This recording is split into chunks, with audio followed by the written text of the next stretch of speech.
Bonjour à tous, c'est ravi de vous retrouver pour ce nouveau podcast Bourse Hebdo, l'analyse de la semaine écoulée et les prévisions et les chiffres attendus pour la semaine prochaine. La semaine qui s'achève a été marquée par les publications d'indices de prix aux États-Unis, indices de prix à la consommation, ce qu'on appelle l'inflation CPI, et les indices de prix à la production. Pourquoi c'est important ?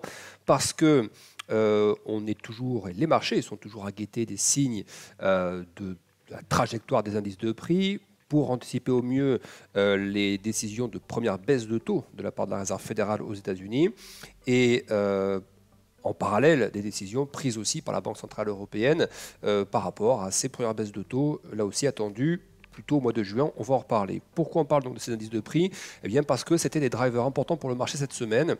On a eu à la fois pour les indices de prix à la consommation et les indices de prix à la production, des chiffres qui sont souvent sur la partie annuelle et la partie mensuelle, qui sont ressortis supérieurs aux attentes. Et c'est important pourquoi ? Prenons le cas par exemple des indices de prix à la production. Il est ressorti en hausse de 1,6%. En rythme annuel, ce qui n'est pas en soi un chiffre catastrophique. 1,6%, c'est des progressions que nous connaissions sans aucun problème en 2016, 2017, 2018, même des niveaux supérieurs de production avant Covid, et ça ne posait pas problème. Mais pourquoi cette fois-ci le marché l'a pris en ombrage et on le voit avec la hausse de la volatilité en cette fin de semaine ? C'est parce que ce sont des chiffres qui sont supérieurs au consensus. Par exemple, pour les prix à la production, on a eu 1,6 de progression, le consensus c'était 1,1%.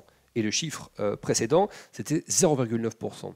Donc, on est quasiment 2 fois supérieur au chiffre précédent et largement au-dessus du consensus. Et pour les indices de prix à la production, les indices de prix à la consommation, c'est également des schémas similaires où on a eu des progressions un peu supérieures à ce que le marché attendait. Et avec toujours sur la partie d'inflation sous-jacente, ce qu'on appelle l'inflation cœur, le CPI core, eh bien, on a eu des progressions qu'on peut qualifier de anémiques. On a un chiffre qui était attendu à 3,7% en données annuelles, on l'a eu à 3,8%, donc supérieur au consensus, et c'était 3,9% la fois d'avant. Donc vous voyez que les progrès sont vraiment très lents sur cette partie de l'inflation. L'inflation cœur, c'est évidemment l'inflation qui touche principalement les services, et on voit bien que c'est cette inflation des services qui depuis des mois maintenant pose problème à la Fed et retarde un petit peu le calendrier ou les velléités de baisse de taux de la part de la Réserve fédérale. Donc on a vu que cette semaine, eh bien, ces publications d'indices de prix qui n'étaient pas encore une fois catastrophiques, mais qui ont montré des progrès moins bons que ce qui était attendu, notamment sur la partie des prix à la consommation, eh bien, ça a eu des conséquences assez fortes sur le marché obligataire. On a vu le taux 10 ans américain qui, la semaine dernière, évolue encore proche de 4%, eh bien, on le retrouve à 4,3% au moment où j'enregistre ce podcast. Donc là, on est vendredi, il est à peu près 17h, on est au-delà des 4,3%. Donc on a eu 30 points de base de hausse sur le taux 10 ans américain en l'espace de quelques jours. Et on voit que cette fois-ci, ça ramène un peu de volatilité sur les marchés actions. Si on regarde le VIX, qui est l'indice de volatilité du SP500, eh bien, il est repassé cette semaine, alors il a du mal à y rester, mais il est repassé au-delà de 15, alors qu'il évoluait la semaine dernière aux alentours de 13. Ce ne sont pas des progressions catastrophique, mais on voit que les marchés actions, cette fois-ci, commencent à intégrer l'hypothèse qu'effectivement, eh bien, cette inflation qui n'est pas sur le mauvais chemin, elle n'est pas sur la mauvaise trajectoire, on est bien sur un ralentissement de l'inflation depuis des mois. Mais on voit, et c'est là que le dernier kilomètre, terme utilisé par les banquiers centraux, aussi bien côté Fed que BCE, dans leurs dernières interventions, pour parler du chemin qui reste à parcourir sur l'inflation, eh bien on voit bien que ce dernier kilomètre ne sera pas très régulier, ou en tout cas, il ne sera pas forcément très rapide. Et ça a été des propos également, ce sont des propos que Janet Yellen, donc ancienne présidente de la Fed et désormais depuis pas mal de temps secrétaire au Trésor américain, eh bien Janet Yellen est également allée dans ce sens-là. Alors sa déclaration peut paraître un peu anodine, mais on se souvient que Janet Yellen, par exemple, en décembre dernier, elle avait tenu un discours qui avait ouvert la voie à ce que Jérôme Powell allait dire. On se souvient d'un Jérôme Powell plutôt accommodant en décembre dernier, qui avait sous l'expression de certains, pivoter même au niveau de la politique monétaire. Il avait commencé à ouvrir la porte des baisses de taux. Et on se souvient que Janet Yellen, seulement quelques jours auparavant, avait un discours qui est beaucoup plus haut marché, expliquant voilà, qu'elle a tenu presque un discours de banquier central en parlant beaucoup de l'inflation, qui a fait d'énormes progrès, etc. Et le marché s'était énormément détendu. Les taux avaient continué de chuter à ce moment-là. Les actions partaient de plus belle à la hausse, etc. Et là, entendre Janet Yellen, donc cette semaine, qui dit qu'il y a effectivement des progrès, que la trajectoire des prix est sur la bonne voie, mais que la progression va être irrégulière ou ne sera pas régulière.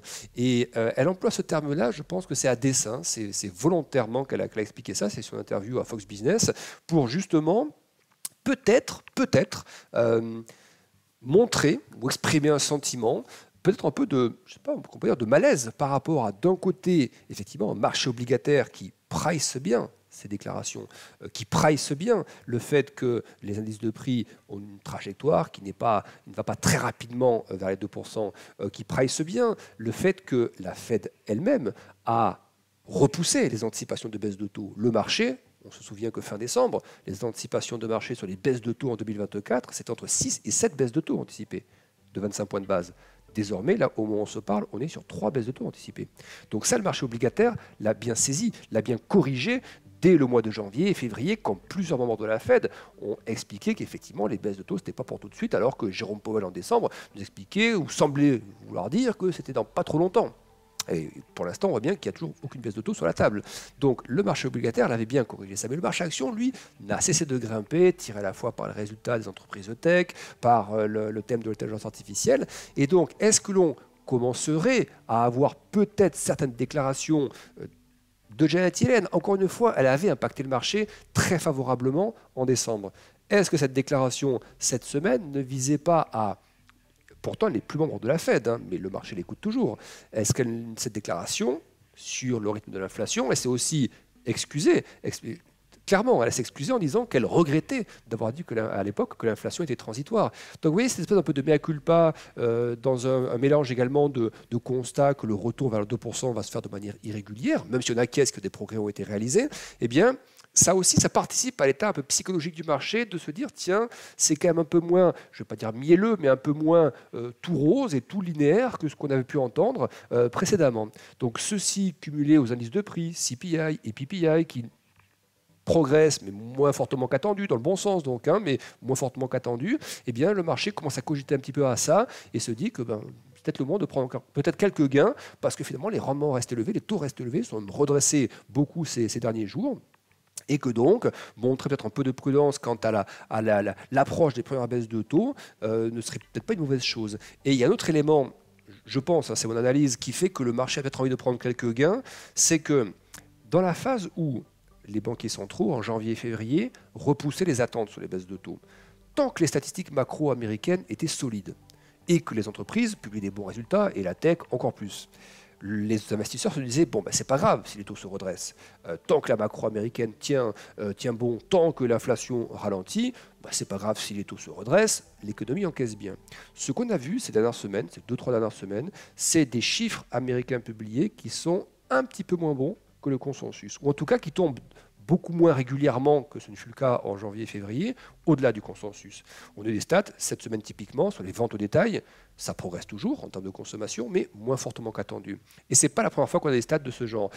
Et donc, ça veut dire quoi dans ce cas-là? Ça veut dire que si nous commencions à voir depuis quelques semaines des chiffres macro-américains, non pas mauvais, mais un peu moins bons qu'attendus, alors que les taux se redressent, et que les perspectives de baisse de taux ne se rapprochent pas. On ne sait toujours pas quand la Fed va baisser ses taux, probablement pas avant juin, peut-être même troisième trimestre. Et là, le marché se dit, mince, finalement, le scénario qu'on jouait de macro-résiliente, inflation qui ralentit, et peu importe que les taux restent forts parce que les résultats sont là et que la macro tient bon, si la macro tient un tout petit peu moins, sans parler de récession, de choses comme ça, mais si la macro est un peu moins vigoureuse et surprend un peu moins positivement, il y a un petit effet ciseau qui peut se produire. Des taux qui se redressent, des craintes que les baisses de taux ne soient donc pas pour tout de suite, avec une macro qui ralentit, le marché peut réviser un petit peu ses ambitions peut-être et ses projections à 21 fois les bénéfices. C'est ce que coûte actuellement le SP500 sur les bénéfices anticipés à 12 mois. Le ratio court-bénéfice est de quasiment 21 sur le SP500, ou en tout cas est monté à ces niveaux avant qu'on corrige un petit peu. C'est effectivement cher et c'est des niveaux qui price quasiment à la perfection. Au-delà de 20 fois les bénéfices, c'est qu'on price vraiment quelque chose où on va aller nickel, de manière linéaire.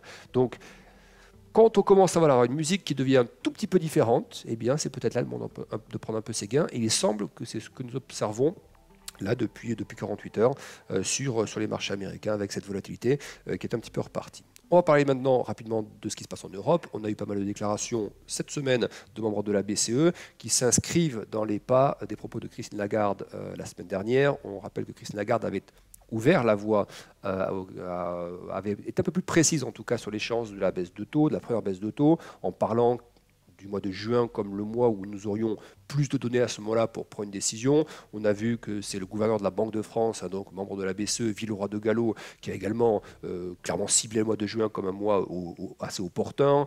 D'autres membres de la BCE, je n'ai plus en tête leur nom, mais cette semaine, il y a au moins 2 ou 3 qui sont exprimés pareil sur cette échéance de juin. Donc on sent bien que pour la BCE, ça se précise en juin. Désormais, c'est quid de la Fed? Est-ce que la Fed dégainera au même moment? On rappelle quand même un élément important, c'est qu'il n'y a pas de réunion de la BCE au mois de mai. Donc on a bien compris que la BCE voulait encore des datas sur les salaires d'ici le mois de juin, qu'avril c'était potentiellement un petit peu tôt pour prendre cette décision-là, qu'au mois de mai il n'y a pas de réunion et que donc c'est plutôt la réunion de la date de juin qui correspond. En juin, la réunion de la BCE intervient quelques jours avant la réunion de la Fed. Donc il est tout à fait possible que la BCE dégaine une baisse de taux avant la Fed. La question, c'est est-ce que la Fed le fera donc quelques jours plus tard en juin, ou est-ce qu'elle utilisera plutôt les réunions suivantes, la suivante étant à toute fin du mois de juillet, pas de réunion en août, mais il y a Jackson Hole en août, la réunion de Jackson Hole, et ensuite c'est septembre.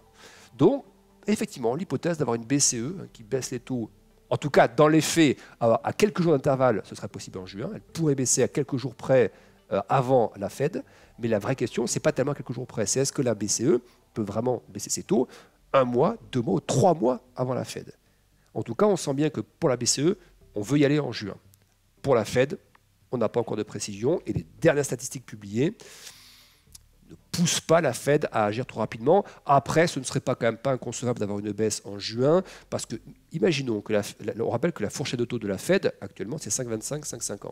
Même si la Fed baissait ses taux de 25 points de base en juin, est-ce que pour autant les conditions financières deviendraient subitement accommodantes?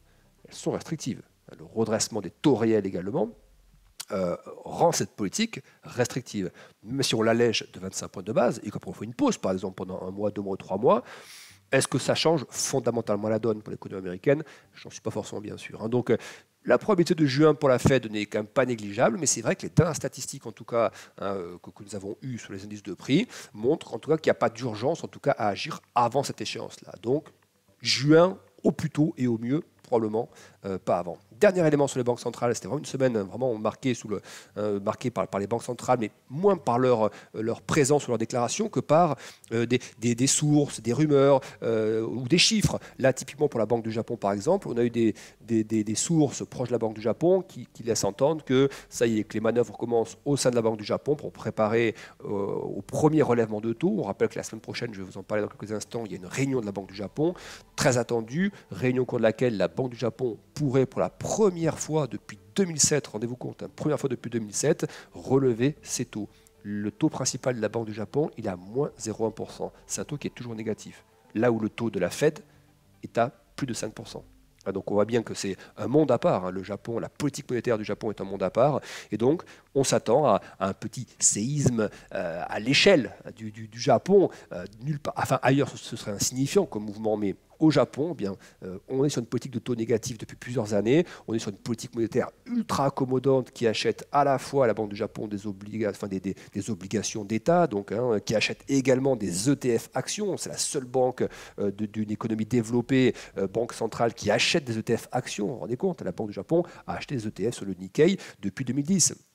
Donc, c'est vers ça qu'on va en termes de fin en mars ou peut-être avril. Mais si ce n'est pas mars, ce sera avril. Et effectivement, c'est un changement de plusieurs choses. Donc, un redressement de taux, probable également, c'est ce que les sources indiquent, fin des achats d'ETF sur les actions. Également, peut-être une annonce d'une fin ou d'une très forte détente du contrôle de la courbe de taux, c'est-à-dire que la Banque du Japon laissera ses taux souverains fluctuer librement. Jusqu'à présent, je vous rappelle qu'elle avait, dans certains épisodes passés et assez récents, contraint les mouvements sur les taux obligataires, empêchant par exemple le 10 ans japonais à une époque d'aller au-delà de 0,25, puis ensuite d'aller au-delà de 0,50. Alors progressivement, elle avait un petit peu détendu ce contrôle de la courbe de taux, mais il y a toujours actuellement un contrôle de la courbe de taux au Japon, ce qu'on ne voit pas aux États-Unis, ce qu'on ne voit pas en Europe. Donc oui, il y a énormément de choses, et c'est pour ça qu'on qualifie cette politique de ultra accommodante, parce qu'elle tout ce qu'elle pouvait utiliser comme instrument, la Banque du Japon, elle le faisait pour ramener cette inflation. Sauf que là, l'inflation, on l'a vu au Japon, avait dépassé même il y a quelques temps 4%, elle est depuis redescendue un peu vers les 2%. Mais voilà, la Banque du Japon sent quand même que le moment est venu, notamment au moment où les salaires continuent de progresser au Japon, eh bien de changer un petit peu les choses, mais de le faire de manière très très progressive. Voilà, ça reste le Japon, on ne va pas brusquer les choses, on ne veut surtout pas retourner en déflation, stagflation ou autre. Donc la Banque du Japon va y aller tranquillement, mais c'est quand même toute une série de changements, très probablement, qu'on verra se faire, soit la semaine prochaine, soit le mois suivant, mais on va avoir du changement au niveau de la Banque du Japon. Dernier élément, et après je passe au programme pour la semaine prochaine, est-ce que le fait que la Banque du Japon n'achète plus de d'ETF sur le Nikkei ou sur les actions japonaises, c'est un vrai problème pour les actions japonaises? Je ne pense pas. On avait été très bullish sur le Japon depuis plusieurs mois, même plusieurs trimestres, en considérant que les actions japonaises avaient le potentiel de revenir sur leur record historique, et ce, on le pensait déjà depuis au moins 2 ans. On a battu ce record, on a marqué de nouveaux records sur le Nikkei. Je pense que si la Banque du Japon, effectivement, qui avait déjà réduit quand même la voilure sur les achats d'actions ou les achats d'ETF, ne le fait plus du tout, je ne pense pas que ça provoque une rechute de 30% des actions. Vous voyez, je pense qu'il y a d'autres... Il y a d'autres critères d'intérêt pour les investisseurs étrangers sur les actions japonaises. C'est un très bon investissement pour ne pas être exposé directement à la Chine tout en voulant bénéficier d'une exposition à la zone Asie, par exemple, et même d'être exposé à la Chine par les flux commerciaux, mais sans acheter d'actions chinoises avec le risque qu'elle présente depuis quelques années. C'est également des actions qui ne sont pas horriblement chères. Le yen a pas mal baissé en valeur par rapport au dollar, donc ce qui les rend aussi attractives. Vous voyez, il y a plein d'éléments comme ça qui continue de les rendre attractives. Et donc voilà, je ne pense pas que ce soit vraiment un changement dramatique, que cette fin annoncée probable des achats d'ETF de la part de la Banque du Japon. On termine en quelques secondes par le programme de la semaine prochaine. Donc lundi, des chiffres qu'on va surveiller de près pour la Chine, des chiffres macro qui concernent à la fois les ventes au détail, la production industrielle, l'investissement également, notamment dans le secteur immobilier. Ces chiffres seront connus donc lundi, enfin de la nuit de dimanche à lundi. Mardi, là c'est la grosse journée avec la décision de la Banque du Japon, qui sera donc dans la nuit de lundi à mardi, réunion de la Banque du Japon. On aura dans la matinée l'indice le sentiment économique en Allemagne, c'est l'indice ZIU. On aura également des chiffres immobilier l'après-midi avec les mises en chantier et les permis de construire aux États-Unis. Mercredi, là aussi, grosse journée avec le soir la réunion de la Fed. Donc évidemment, on cherchera plein d'indications là-dedans.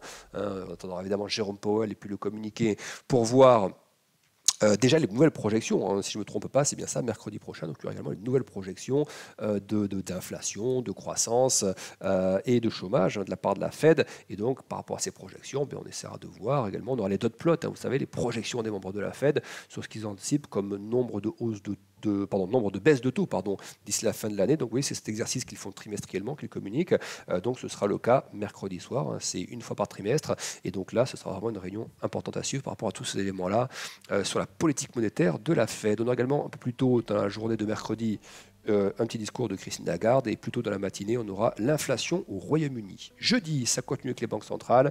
C'est au tour de la BNS, la Banque nationale suisse, d'annoncer ses choix de politique monétaire. On aura également la Banque d'Angleterre qui annoncera également ses décisions de politique monétaire. Et le matin, on aura tout ce qui est PMI en zone euro. C'est des PMI flash en plus. C'est-à-dire c'est les premières estimations des indices d'activité, secteur manufacturier, secteur des services. Donc voilà, important à surveiller. Est-ce que la zone euro, est-ce que ça s'améliore un peu sur les PMI, notamment manufacturiers, par exemple, en zone euro? Est-ce que la pression sur la partie service ou autre continue de se calmer, ce qui est favorable donc à une poursuite de la détente des prix? Mais on attend aussi, je pense, pas mal de choses sur la partie manufacturière, et parce qu'on voit que ça va un petit peu mieux en Allemagne sur la balance commerciale, on voit que ça va un peu mieux en Chine également sur la balance commerciale. Est-ce que c'est pas des bons éléments ça pour la partie manufacturière? C'est possible. Donc voilà, on va surveiller les PMI sont toujours des éléments, ce qu'on appelle les indicateurs avancés, qui sont attendus parce que justement c'est les premiers qui nous donnent une petite température très en amont des chiffres officiels en fait. Ce sont des enquêtes, et donc voilà, toujours un moment intéressant de suivre ces PMI. Ce sera donc jeudi prochain, et dans l'après-midi on aura également les mêmes indices mais pour les États-Unis qui seront publiés. Vendredi, on terminera la semaine avec les ventes au détail au Royaume-Uni, avec le climat des affaires en Allemagne via l'indice IFO, et on aura un petit speech de Bostic de la Fed. Bostic qui parle beaucoup depuis plusieurs mois. C'est devenu un peu notre boussole. On avait souvent parlé de lui dans les podcasts, fait des articles également à son sujet, des analyses publiées sur le site d'IG, en expliquant que c'était probablement la personne à suivre, et ce depuis plusieurs mois. On ne s'est pas trop trompé parce que ses propos ont souvent été effectivement la réalité. C'est-à-dire que quand il expliquait qu'il ne voyait pas d'évidence à baisser les taux, alors que Powell nous parlait de baisse de taux dès la réunion de décembre, voilà, on avait dit attention, Bostic, il a dit des choses que Jérôme Powell n'avait pas dites, et il s'avère que plusieurs mois après, c'est bien Bostic qui avait raison de parler comme ça. Les taux sont redressés, voilà, les baisses de taux n'ont pas été observées pour l'instant. Donc voilà, c'est la personne un petit peu à suivre en ce moment, et depuis plusieurs mois, au sein de la Fed, dans ses communications hors réunion de la Fed. Excellent week-end à tous, et rendez-vous la semaine prochaine pour un nouveau podcast. Au revoir.